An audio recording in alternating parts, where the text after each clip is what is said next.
Welcome to our Vishu vlog. കുറച്ചു വൈകി എന്നാലും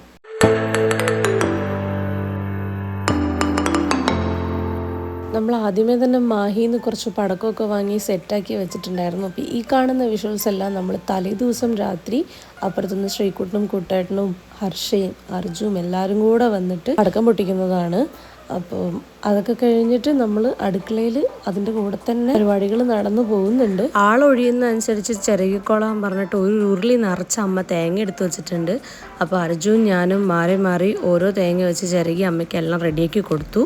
ഞങ്ങൾ ഈ വക പണിയിലൊക്കെ ഏർപ്പെടാൻ നേരത്ത് ശ്രീകുട്ടനെയും അമ്മൂനെയും ഞാൻ ജാനിനെ നോക്കാൻ ഏൽപ്പിച്ചിട്ട് അവർ ഭയങ്കര കളിയാണ് ഹോളിലിരുന്നിട്ട്.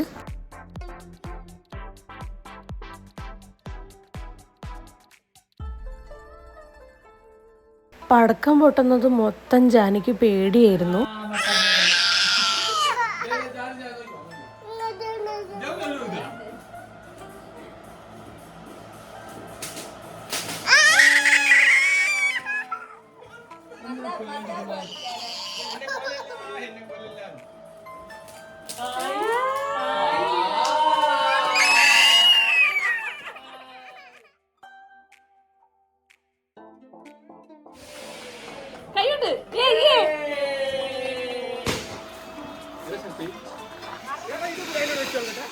സഞ്ജുവിൻ്റെ ഗെയിമുള്ള കാരണം കുട്ടേട്ടൻ ഇങ്ങനെ ഫോൺ ഓൺ ചെയ്ത് വെച്ചിട്ടാണ് പോയിണ്ടായിരുന്നത്.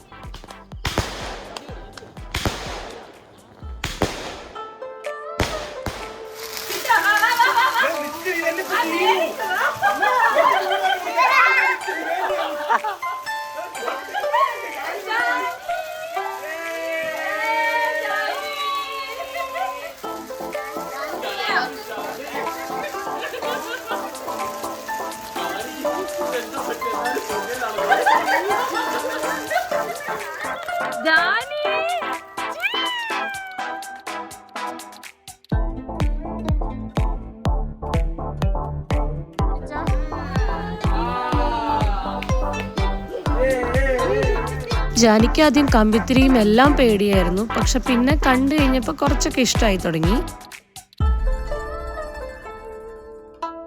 കണിയൊരുക്കാൻ വേണ്ടിയിട്ട് അമ്മ എല്ലാ വിളക്കും കിണ്ടിയും എല്ലാം തേച്ചുണക്കി വെച്ചിട്ടുണ്ടായിരുന്നു. ഞാനാണ് ഇത്തവണ കണിയൊരുക്കുന്നത്. എൻ്റെ കഴിഞ്ഞ 2-3 വിഷുവും എൻ്റെ വീട്ടിൽ തന്നെയായിരുന്നു. എൻ്റെ ആദ്യത്തെ വിഷുക്കണിയാണ് ഇവിടുത്തെ. അപ്പോൾ അതെനിക്ക് ഒരുക്കണം എന്ന് ചെറിയൊരാഗ്രഹം ഉണ്ടായിരുന്നു. അപ്പം ഞാൻ എല്ലാം എടുത്തൊക്കെ വെച്ചൊന്നു ആദ്യമായിട്ട് ചെയ്യുന്നതിൻ്റെ എല്ലാ അമ്മോടും അച്ഛനോടും വീട്ടിലെ അമ്മോടും എല്ലാം ചോദിച്ചിട്ട് ഇങ്ങനെ ഓരോന്നോരോന്ന് ഒരുക്കി വെക്കുകയാണ്. അവസാനം എന്താ ഇതാണ് ഞാൻ ഒരുക്കിയ കണി. ഞാൻ ആമസോണിൽ നിന്നും മീഷോയിൽ നിന്നൊക്കെ ചെറിയ ചെറിയ സാധനങ്ങൾ വാങ്ങിയിട്ടുണ്ടായിരുന്നു. രാവിലെ ആയപ്പോൾ ഞങ്ങളിതാ കണി കാണാനായിട്ട് എഴുന്നേറ്റു.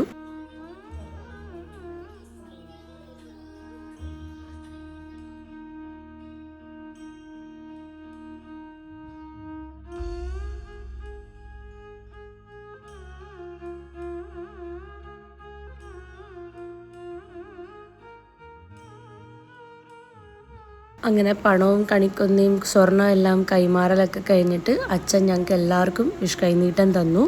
ഞങ്ങളും അങ്ങോട്ടും ഇങ്ങോട്ടും എല്ലാം കൈനീട്ടം കൊടുത്തു.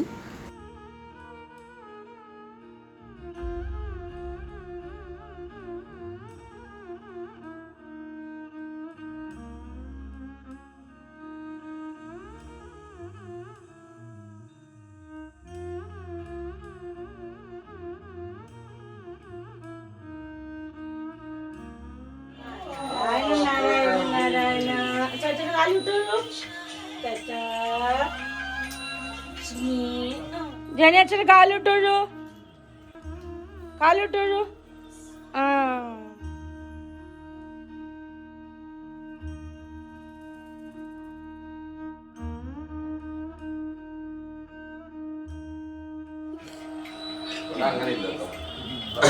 അച്ഛനമ്മയ്ക്കും കൊടുക്കും.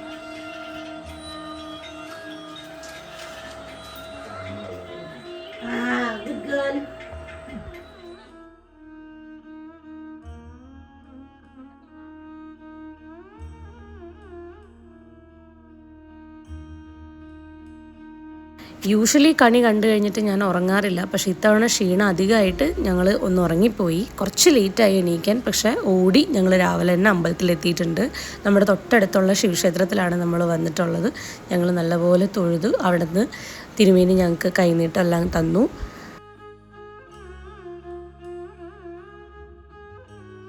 അമ്പലത്തിൽ പോയി ഉറക്കം വരികയാടാ പിന്നെ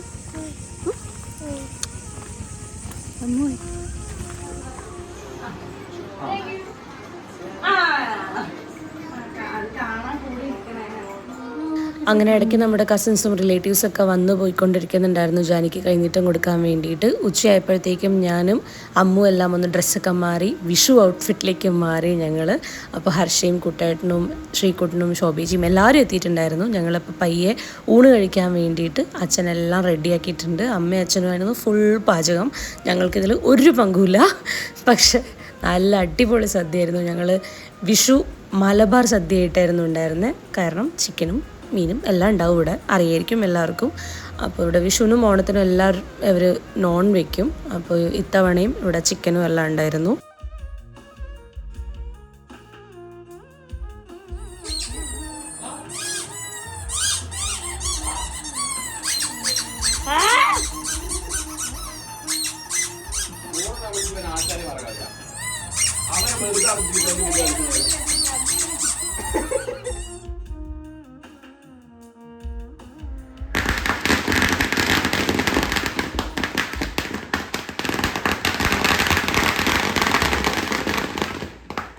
ഒരു ചെറിയ മയക്കം കഴിഞ്ഞ് എഴുന്നേറ്റപ്പോഴത്തേക്കും നമ്മുടെ കസിൻസ് എത്തിയിട്ടുണ്ടായിരുന്നു. അവരുടെ ചെറിയ മോളും അവരുടെ കൂടെ ഉണ്ടായിരുന്നു. ജാനിക്ക് ഭയങ്കര ഇഷ്ടമാണ്. അവർ തമ്മിൽ അധികം പ്രായ വ്യത്യാസമില്ല.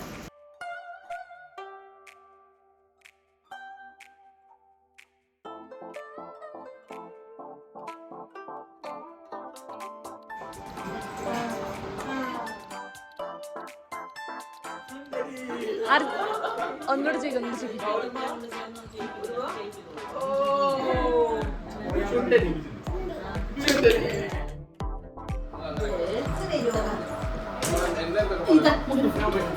അങ്ങനെ അവരെല്ലാവരും പോയി കഴിഞ്ഞപ്പോഴത്തേക്കും ഞങ്ങൾ പയ്യെ ഡ്രസ്സൊക്കെ മാറിയിട്ട് പേരാമ്പ്രയുള്ള മന്തി സൂക്കിലേക്ക് വന്നു. വൈകുന്നേരം ഒന്ന് പുറത്ത് പോകാമെന്ന് കരുതിയിട്ട്. അമ്മ ഇവിടെ വന്നിട്ട് അധികം ഒന്നും പുറത്ത് കൊണ്ടുപോകാൻ പറ്റിയിട്ടുണ്ടായിരുന്നില്ല. അപ്പോൾ കോഴിക്കോട് പലഹാരങ്ങളൊക്കെ കിട്ടാൻ വേണ്ടിയിട്ട് പേരാമ്പ്ര ബൈപ്പാസിൽ മന്തി സൂക്കിൽ പോയിട്ട് ഞങ്ങളൊരു ഷവർമയും അമ്മു അതിൻ്റെ ഇടയിൽ കുറച്ച് പലഹാരമൊക്കെ ട്രൈ ചെയ്ത് നോക്കി. നമ്മുടെ ബാക്കി റിലേറ്റീവ്സും കസിൻസൊക്കെ ആയിട്ടാണ് നമ്മൾ പോയിട്ടുണ്ടായിരുന്നത്. അത്യാവശ്യം ഹെവി ആയിട്ട് കഴിക്കാൻ പറ്റില്ലായിരുന്നു, കാരണം ഓൾറെഡി വിഷുവിൻ്റെ സദ്യയൊക്കെ കഴിച്ചതുകൊണ്ട് ഞങ്ങളെല്ലാവരും ഒരു ഷവർമയിൽ ഒതുക്കി. ദെൻ അഗെയിൻ തിരിച്ചു വന്നിട്ട് വീണ്ടും പടക്കം പൊട്ടിക്കൽ.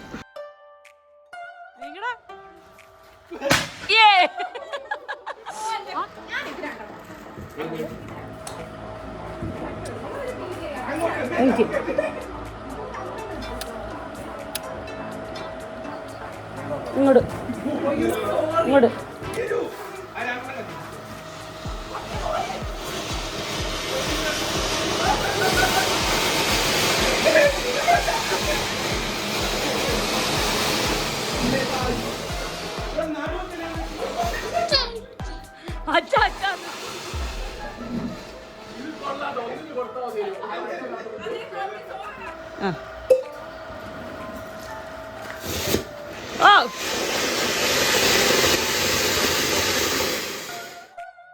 അപ്പോൾ ഇതായിരുന്നു നമ്മുടെ കുട്ടി വിഷു വ്ളോഗ്. അറിയാം ഞാൻ ഒരുപാട് ലേറ്റായിട്ടാണ് ഇട്ടിരുന്നത്, പക്ഷേ ഇതുവരെ കണ്ട എല്ലാവർക്കും താങ്ക് യു സോ മച്ച്. അടുത്ത വീഡിയോ ആയിട്ട് ഞങ്ങൾ ഉടനെ വരാം.